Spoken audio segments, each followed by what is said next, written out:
আজিৰ প্ৰথম কোৱেশ্চন হৈছে বৰ্মন বংশৰ প্ৰতিষ্ঠাপক কোন আছিল? নৰনাৰায়ণ, ভাস্কৰ বৰ্মন, বল বৰ্মন, পুৰুষ বৰ্মন।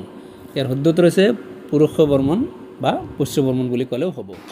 হেল্ল' ফ্ৰেণ্ডছ, আজি ছ'চিয়েল ছায়েন্স আৰু জেনেৰেল নলেজৰ কিছুমান কুৱেশ্চন আলোচনা কৰিম। অসমৰ বিষয়ে দৰকাৰী প্ৰশ্ন, যিবোৰ প্ৰশ্ন পৰীক্ষাত আহিছিল, এবাৰ নহয় কেইবাবাৰো আহিছিল, সেই প্ৰশ্নবোৰ আলোচনা কৰিম। চ' ভিডিঅ' শেষলৈকে চাব আৰু ভিডিঅ' ভাল পালে লাইক কৰি দিব, শ্বেয়াৰ কৰি দিব, কিবা জানিবলৈ হ'লে কমেণ্টছ কৰিব, চেনেলত নতুন হ'লে ছাবস্ক্ৰাইব কৰি দিব। So' let's start the video'.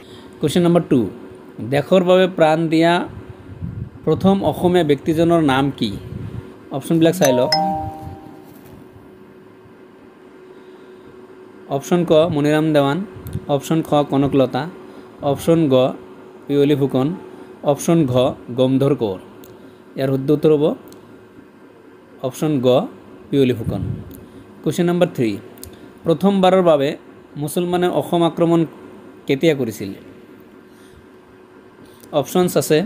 Option ক 1200 খ্ৰীষ্টাব্দত, অপশ্যন খ 1206 খ্ৰীষ্টাব্দত, অপশ্যন গ 1226 খ্ৰীষ্টাব্দত, অপশ্যন ঘ 1240 খ্ৰীষ্টাব্দত।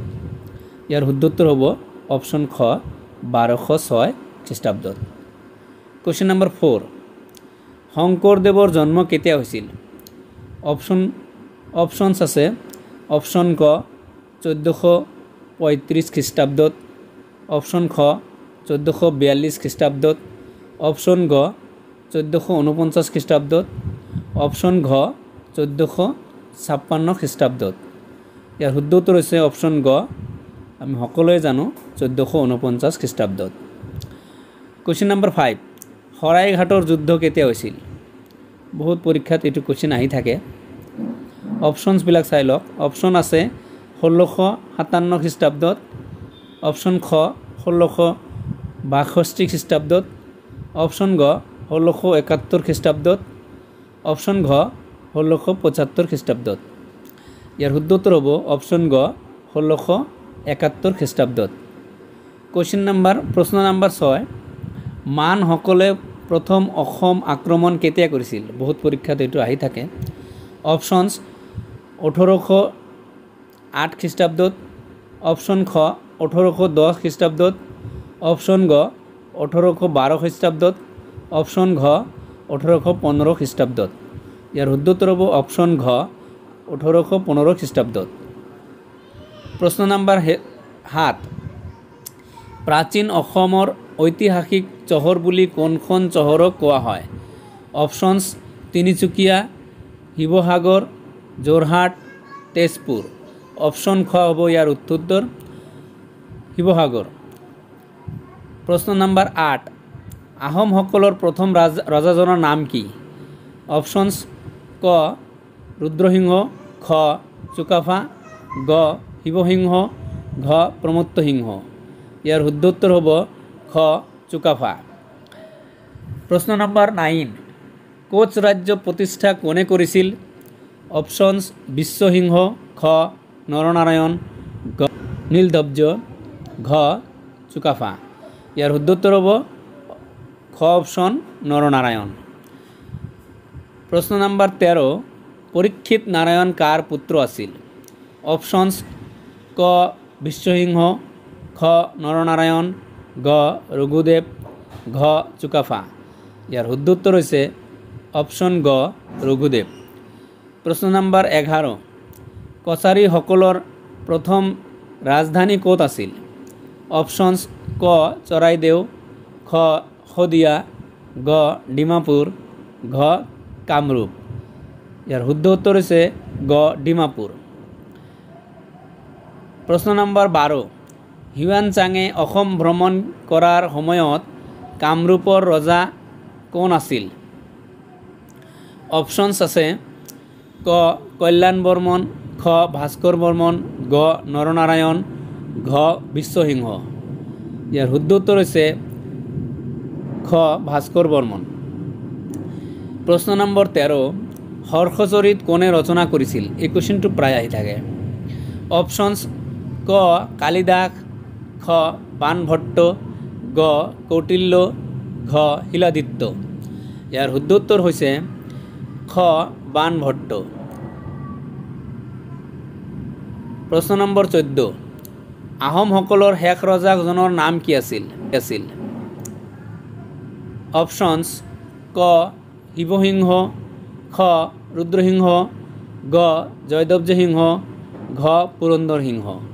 এই প্ৰশ্নটো প্ৰতিটো পৰীক্ষাতে আহি থকা দেখা যায়। ইয়াৰ শুদ্ধ উত্তৰ হৈছে অপশ্যনছ গ Purandar Singha. Purandar Singha is the last and final king of Ahom kingdom. প্ৰশ্ন নম্বৰ 15, অসমৰলৈ মানসকলক কোনে আনিছিল?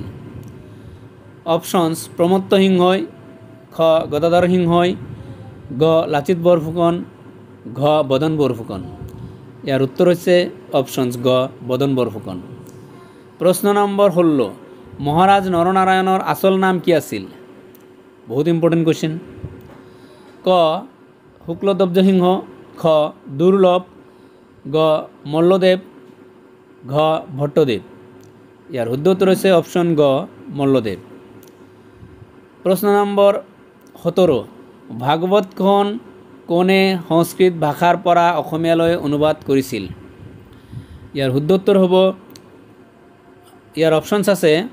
অপশ্যন ক শ্ৰীমন্ত শংকৰদেৱ, খ শ্ৰীমন্ত মাধৱদেৱ, গ মাধৱ কন্দলী, ঘ অনন্ত কন্দলী।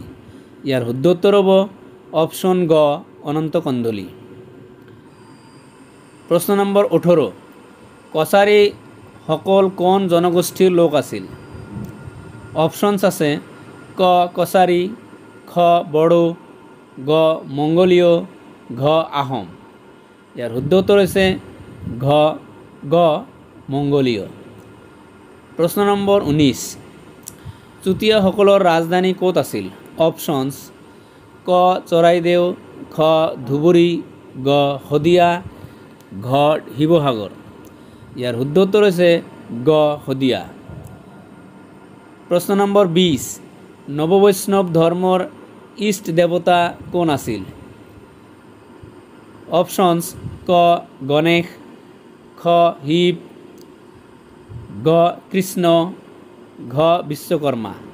ইয়াৰ শুদ্ধ উত্তৰ হৈছে গ কৃষ্ণ। প্ৰশ্ন 21, হিন্দু সভ্যতাৰ স্ৰষ্টা কোন আছিল? ক আহোমসকল, খ আৰ্যসকল, গ দ্ৰাবিড়িয়ানসকল, ঘ চুমেৰিয়াসকল। ইয়াৰ শুদ্ধ উত্তৰ হ'ব খ আৰ্যসকল। 22 নম্বৰ প্ৰশ্ন, বৈদৰ গড় কোনে নিৰ্মাণ কৰাইছিল? ক ত্যাগ সিংহ, খ বল্লভদেৱ, গ বৈদ্যদেৱ, ঘ প্ৰতাপ সিংহ। ইয়াৰ শুদ্ধ উত্তৰ হৈছে গ বৈদ্যদেৱ। 23 নম্বৰ প্ৰশ্ন, মহাবীৰৰ আন এটা নাম কি? অপশ্যনছ ক জিন, খ কেলভিন, গ তথাগত, ঘ শুক্লধ্বজ। ইয়াৰ শুদ্ধ উত্তৰ হৈছে অপশ্যন খ কেলভিন। প্ৰশ্ন 25, কোনজন আহোম ৰজাৰ দিনত মোৱামৰীয়া বিদ্ৰোহ হৈছিল? এইটো বহুত পৰীক্ষাত দিয়ে। অপশ্যনছ স্বৰ্গদেউ ৰুদ্ৰসিংহ, স্বৰ্গদেউ গদাধৰ সিংহ, স্বৰ্গদেউ লক্ষী সিংহ, স্বৰ্গদেউ চক্ৰধ্বজ সিংহ। ইয়াৰ শুদ্ধ উত্তৰ হ'ব গ স্বৰ্গদেউ লক্ষী সিংহ। 26 নম্বৰ প্ৰশ্ন, কাৰেংঘৰ কোনে সজাইছিল? অপশ্যনছ ক স্বৰ্গদেউ প্ৰতাপ সিংহ, স্বৰ্গদেউ গদাধৰ সিংহ, গ স্বৰ্গদেউ ৰুদ্ৰসিংহ, ঘ স্বৰ্গদেউ প্ৰমত্ত সিংহ। ইয়াৰ শুদ্ধ উত্তৰ হৈছে অপশ্যনছ গ স্বৰ্গদেউ প্ৰমত্ত সিংহই। প্ৰশ্ন নম্বৰ 28, নামদাঙৰ শিলৰ সাঁকো কোনে নিৰ্মাণ কৰাইছিল? অপশ্যনছ ক স্বৰ্গদেউ প্ৰমত্ত সিংহই, খ স্বৰ্গদেউ গদাধৰ সিংহই, গ স্বৰ্গদেউ ৰুদ্ৰসিংহই, ঘ স্বৰ্গদেউ শিৱসিংহই। ইয়াৰ শুদ্ধ উত্তৰ হৈছে গ স্বৰ্গদেউ ৰুদ্ৰসিংহই। প্ৰশ্ন 29, অসম বুৰঞ্জীত ল'ৰা ৰজা বুলি কাক কোৱা হয়? বহুত ইম্পৰ্টেণ্ট, প্ৰায় পৰীক্ষাত আহি থাকে, আপোনালোকে ভালকৈ এইটো মনত ৰাখিব। অপশ্যনছবিলাক চাই লওঁ। অপশ্যন ক চুহুংমুং, খ ৰত্নধ্বজ সিংহ, গ গদাধৰ সিংহ, ঘ চুকাফা। ইয়াৰ শুদ্ধ উত্তৰ হৈছে অপশ্যন খ ৰত্নদ্ৰব্য সিংহ। আজিৰ শেষ কুৱেশ্যন প্ৰশ্ন নম্বৰ 30। শৰাইঘাটৰ যুদ্ধ কাৰ কাৰ মাজত হৈছিল?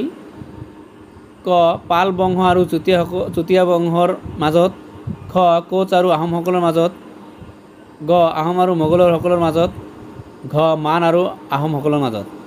ইয়াৰ শুদ্ধ উত্তৰ হৈছে অপশ্যন গ আহোম আৰু মোগলসকলৰ মাজত।